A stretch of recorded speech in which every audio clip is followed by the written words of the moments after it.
Alors, bonjour tout le monde et bienvenue à cette 12e balado-diffusion de Radioscope.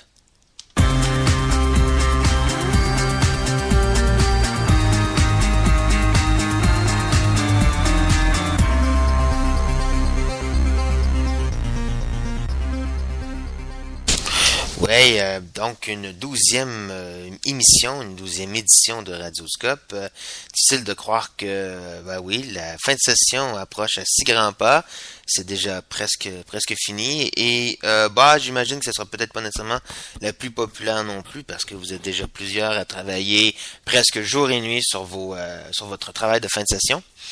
Alors, donc cette semaine, on parle de formulation de politique publique, une étape assez importante, assez cruciale dans un cycle de politique publique ou dans un processus de politique publique. En fait, la formulation, c'est une étape importante, mais une étape assez facile à comprendre. C'est le moment où une fois que le gouvernement s'est engagé à répondre à un enjeu, c'est le moment où le gouvernement, l'État, avec les acteurs sociaux, va déterminer les solutions à apporter à un problème, va formuler ces solutions-là.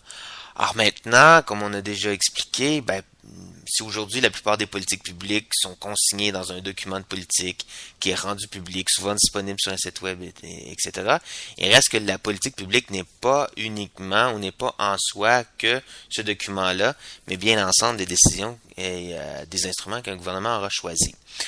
Néanmoins, comme je disais, ce choix est souvent consigné, souvent concrétisé, normalisé à l'intérieur d'un document que l'on peut consulter.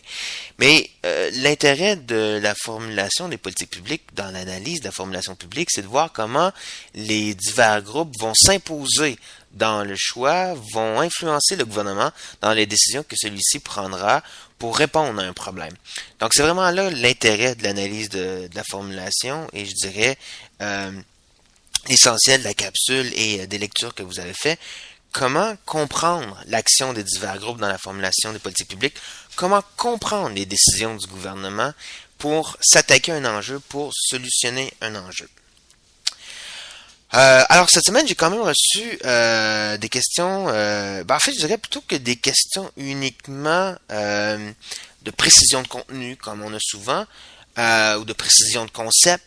Ce que j'ai cette semaine, c'est beaucoup des questions d'opinion, dans lesquelles on me demande mon opinion. Je suis très heureux parce que c'est le genre de questions que j'aime beaucoup. C'est le genre de questions qu'on n'a pas eu beaucoup au courant de la session pour les balados-diffusions. Donc, je vais commencer avec une première question. On me dit, dans la capsule, vous mettez en avant les éléments évaluatifs comme une des composantes majeures d'un programme politico-administratif. Brookland, Lucien en passe. Ces deux aspects laissent penser que les politiques publiques prévoient et préparent dès leur formulation les outils nécessaires à l'activité d'évaluation de programme. Donc, qui normalement, dit-on, vient à la fin d'un cycle. Or, dans les exemples de telle évaluation, nous étudions dans un autre cours. J'ai l'impression que ce n'est que rarement le cas. Pensez-vous que ces deux éléments sont majoritairement présents dans les politiques réelles? Ou s'agit-il avant tout d'éléments normatifs que l'on aimerait retrouver, mais qui ne sont que trop rarement présents?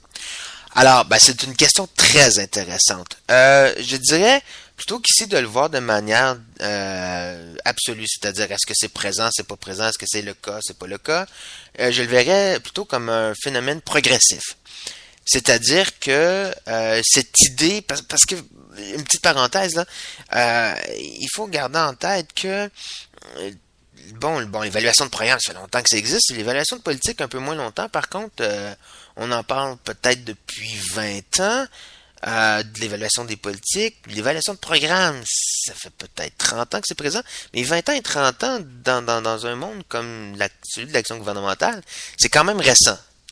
Et donc, les pratiques, elles, changent, oui, mais changent lentement. Donc, il y a encore 20 ans, on voyait que très rarement même des politiques aussi bien consignées, aussi bien écrites, rédigées à l'intérieur de documents de politique qui étaient rendus publics. Alors qu'aujourd'hui, ça commence de plus en plus à être la norme. C'est presque la norme. De moins en moins attend des politiques où qu'on ne retrouve aucune trace écrite.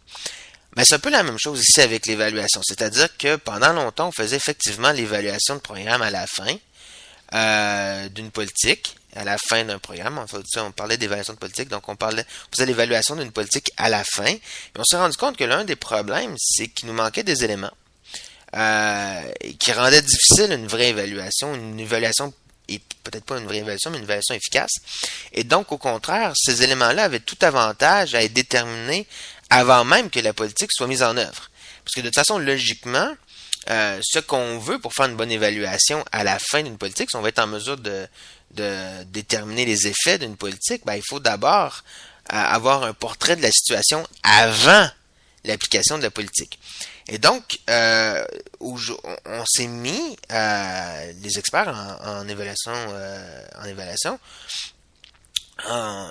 sont mis à affirmaient que ces éléments-là devaient être déterminés avant même la mise en œuvre. Donc, au moment de la formulation, pour savoir effectivement à quoi on devait s'attendre d'une part, mais savoir aussi qu'est-ce qu'on voulait mesurer. Parce que c'est bien beau avoir un portrait d'une situation avant la politique ou la mise en œuvre de la politique.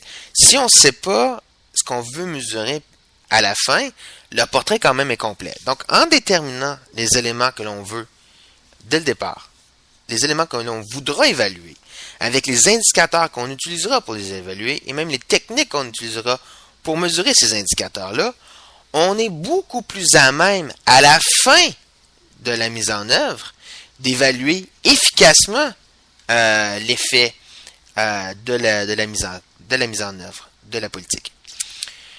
Bon. Est-ce que c'est la situation réelle? Donc, est-ce que c'est quelque chose qu'on voit de commun? Malheureusement, non.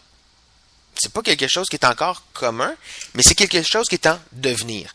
C'est que de plus en plus, c'est une pratique qui s'impose et qui devient de plus en plus populaire. Et ça dépend aussi, je dirais, des États. Bon, par exemple, si on voulait faire si on comparait la France avec la Suisse, avec le Québec, avec le reste du Canada et tout ça, ou même les États-Unis, on verrait qu'il y a fort probablement beaucoup de différences en termes de généralisation de la pratique. Au Québec, c'est une pratique qui devient de plus en plus courante. En Suisse, c'est une pratique qui s'impose graduellement. Ailleurs au Canada, il y a des provinces ou même au fédéral où c'est une pratique qui commence à se populariser, mais qui progresse peut-être pas aussi vite qu'au Québec ou ailleurs en Europe, etc. Mais donc, c'est une pratique qui est en devenir. C'est une pratique qui s'impose graduellement.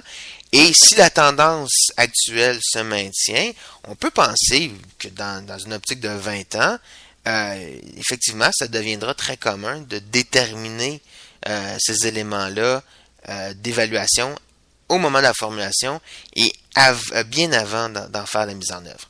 Bon, évidemment, j'ai pas de boule de cristal, donc je peux pas vous dire de manière définitive que dans 20 ans, ce sera comme ça. Mais c'est très certainement, en tant que spécialiste des politiques publiques, en tant que chercheur, je peux vous dire que c'est très très certainement une situation qui est souhaitable. Voilà, donc j'espère que j'ai assez bien répondu à cette question-là. Dans ma prochaine question, on me demande, la capsule sur la formulation effleure la question des contraintes sans véritablement déterminer l'intensité. Les contraintes tactiques et substantielles me semblent très centrales, voire omniprésentes, dans les exercices de formulation auxquels j'ai assisté. Bon, alors, la question c'est, à quelle étape de la formulation ces contraintes devraient-elles être prises en considération? Ne devrait-on pas inclure l'analyse des contraintes de manière plus systématique dans le système politico-administratif? Bon, ici, en fait, la réponse c'est oui, mais ça pourrait être non. Je dirais que c'est surtout oui. En fait, ça dépend. Qu'est-ce que vous voulez révéler dans votre analyse? Effectivement, si ce qui vous intéresse dans votre analyse, c'est plus de voir, par exemple, la cohérence entre les objectifs et les instruments proposés, à ce moment-là, vous allez vraiment voir le lien entre les deux. La dynamique d'acteur, c'est pas qu'elle sera pas importante, mais elle va peut-être être plus secondaire. Par contre, si ce qui vous intéresse, c'est ce jeu d'acteurs, c'est de comprendre pourquoi le gouvernement va décider d'aller dans tel sens ou dans tel autre, d'adopter telle orientation plutôt que telle autre, ou d'adopter tel instrument plutôt que tel autre. Donc, si, par exemple, vous centrez votre analyse sur la décision, à ce moment-là, très, très, très certainement, la question des contraintes devient extrêmement importantes. Et ces contraintes-là vont venir de deux sources. Vont venir des institutions qui sont présentes dans le processus de politique publique et donc qui influencent l'action, qui influencent les décisions. Et va venir également des acteurs eux-mêmes, des dynamiques d'acteurs qui vont contraindre certains acteurs à se fédérer à leurs préférences ou encore des dynamiques qui peuvent même exclure des groupes d'acteurs de la sphère d'influence et donc à ce moment-là modifiant par leur absence, par l'absence de ces groupes-là, les décisions qui seront prises par le gouvernement. Donc, est-ce que et à quelle étape, il n'y a pas quelle étape. Bon, on pourrait dire aussi, si on reprend un peu le processus ou la logique d'Howlett et Ramesh, qui voit dans la formulation, puis c'est la même chose chez Knopfler d'ailleurs, qui voit comme deux étapes dans la formulation, l'étape de la décision, l'étape de la programmation. Je vous dirais que l'étape de la décision, bien qu'il ne faut pas l'exclure nécessairement pour l'étape de la programmation, mais l'étape de la décision est très certainement l'étape où l'étude des contraintes est beaucoup plus intéressante et révélatrice qu'à l'autre étape de programmation. Mais bon, encore là, ça, c'est quasiment à la limite, c'est presque une préférence personnelle, là. Mais à tout le moins, sans faire une préférence personnelle, je vous dirais que il faut jamais exclure, il faut jamais penser que parce que je vous dis que c'est plus intéressant à l'étape de la décision, que ça veut dire que c'est uniquement à cette étape-là que ça se fait. Même à l'étape de la programmation, il y a des contraintes qui sont imposées par des institutions et qui peuvent expliquer, qui vont expliquer en partie pourquoi une politique va être programmée de telle façon et non de telle autre façon. Et donc ici, oui, ça vaut la peine d'en tenir compte. Donc c'est toujours ici ce qui va guider le choix, à savoir est-ce qu'on met l'accent sur tel ou tel aspect de notre politique publique. Ça dépend toujours de l'objectif de notre analyse. Encore une fois, j'espère que je réponds bien parce que c'est des questions plus personnelles, des questions qui font appel plus à un jugement de ma part qu'à véritablement une précision sur des connaissances. La dernière question, je vais vous dire, ça serait méchant de dire que j'ai des questions préférées, parce que ce serait pas gentil pour les autres questions. Mais je dois dire que j'ai un peu un faible pour la dernière question, alors je vous la lis. En lisant le texte de Wood et Down, je me questionne sur l'effet que peuvent avoir les réseaux sociaux, Facebook, Twitter, par exemple, sur l'agrégation des préférences individuelles en comportement collectif, sur la perception des individus du nombre de personnes ayant déjà ou voulant traverser le point de non-acceptation d'une condition. La mobilisation par les réseaux sociaux permet-elle de dépasser le statu quo et génère-t-elle un potentiel de changement selon vous? Donc, le passage de l'espace privé à l'espace public est flou dans les réseaux sociaux. J'aimerais savoir ce que vous en pensez, s'il y a des études à ce sujet. Alors, première question, est-ce qu'il y a des études à ce sujet? Depuis 2006, il se fait beaucoup de d'études à ce sujet-là, effectivement. En fait, je dis 2006, excusez-moi, depuis 2006 un peu, ouais, un peu même avant. Depuis 2008, ça s'est intensifié.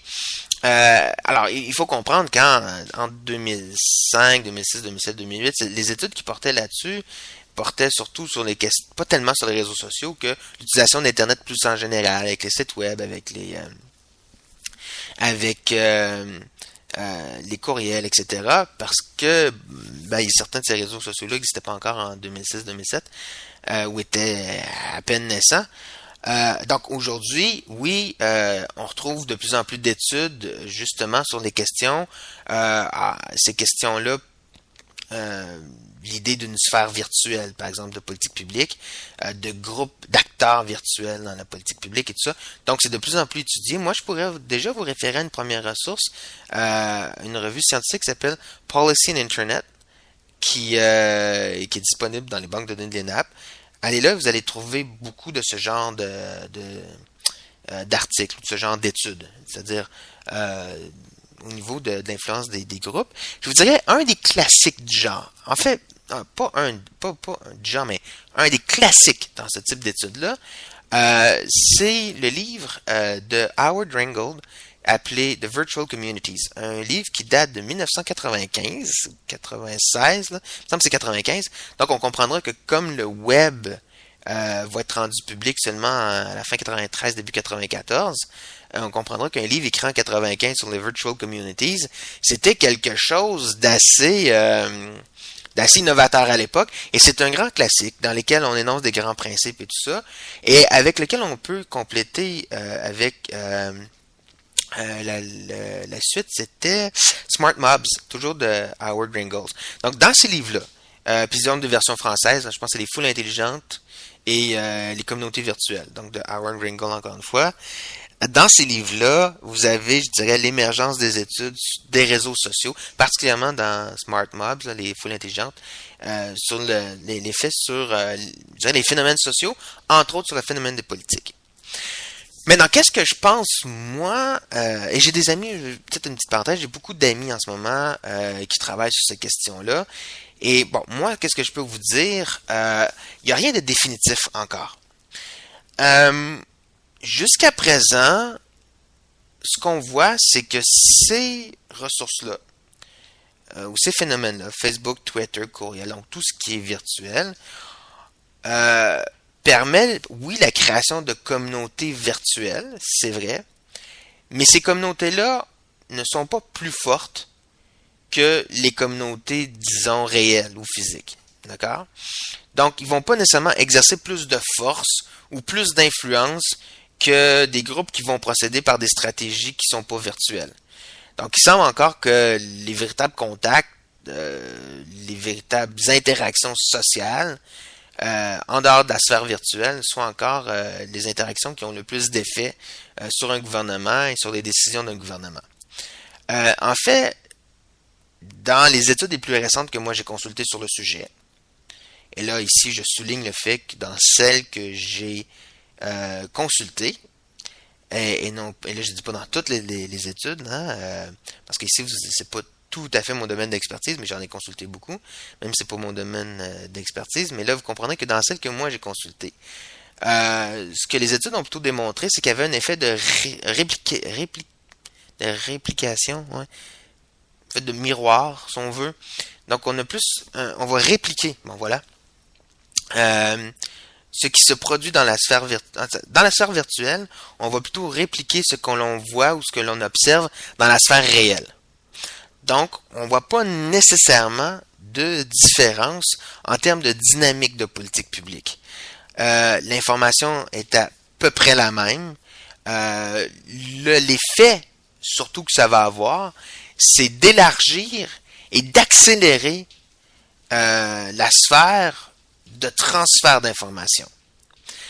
Mais là, ce qui est difficile ici, c'est qu'au même moment où on va élargir et accélérer le transfert d'informations, il y a aussi tous les médias plus traditionnels qui s'internationalisent. Donc, quelqu'un qui n'a pas consulté Internet, s'il regarde les nouvelles le soir, a quand même accès à tout ce qui se passe à travers le monde et avec les chaînes d'information continue, à peu près presque aussi rapidement, des fois peut-être même plus rapidement que selon ce qu'il vous verra dans les médias sociaux. Donc jusqu'à présent, j'ai rien vu qui permettait de répondre de manière définitive à une question comme la vôtre. Est-ce que ça permet de dépasser le statu quo? Est-ce que c'est sûr que ce que l'on sait, c'est que dans certains États non démocratiques, ça a eu des effets positifs dans le sens où, comme les médias traditionnels étaient contrôlés par le gouvernement, ben, les médias sociaux ont permis d'abord de regrouper des gens à l'intérieur de l'État, à l'intérieur du territoire, et ont permis également de faire sortir l'information du territoire et donc de pouvoir internationaliser la cause et de faire connaître au monde les problèmes et de créer ainsi une pression internationale sur l'État, donc de l'interne, à partir de la sphère publique, de sortir de la sphère purement nationale et de l'envoyer vers la sphère internationale pour ramener ça sur une pression des pays démocratiques sur l'État en question. On peut penser à ce qui s'est produit dans les pays communistes à la fin des années 90. Là, évidemment, on n'avait pas le web et tout ça, mais on avait quand même déjà ce qu'on appelait à l'époque des IRC, des babilleurs électroniques, etc. Plus tard, on a vu en Russie, on va l'avoir vu... on va l'avoir vu aussi pendant ce qu'on a appelé le printemps arabe et tout ça. Donc ça va avoir eu effectivement des conséquences. En Chine, donc il y a plusieurs pays comme ça, oui, on peut noter ce genre de conséquences-là. Mais dans les États démocratiques, ce qui est plus un objet d'étude, on n'a pas encore de réponse définitive à cette question-là. Mais c'est une excellente question. Moi, je vous dirais, si ça vous intéresse, continuez. Je vous encourage à aller poursuivre dans vos réflexions et à aller consulter, comme je vous dis, des revues spécialisées sur la question, genre Policy and Internet, et d'autres aussi revues qui auront publié ce genre d'articles-là. Alors voilà, donc c'est ce qui met un terme à la capsule d'aujourd'hui. Une capsule, moi je l'ai trouvée intéressante et j'espère que vous l'aurez trouvée intéressante. Et rendez-vous la semaine prochaine pour la dernière capsule de la session. Alors, bonne semaine. Et si vous avez toujours des questions pour le travail final, vous n'hésitez pas à m'écrire. Bonne semaine.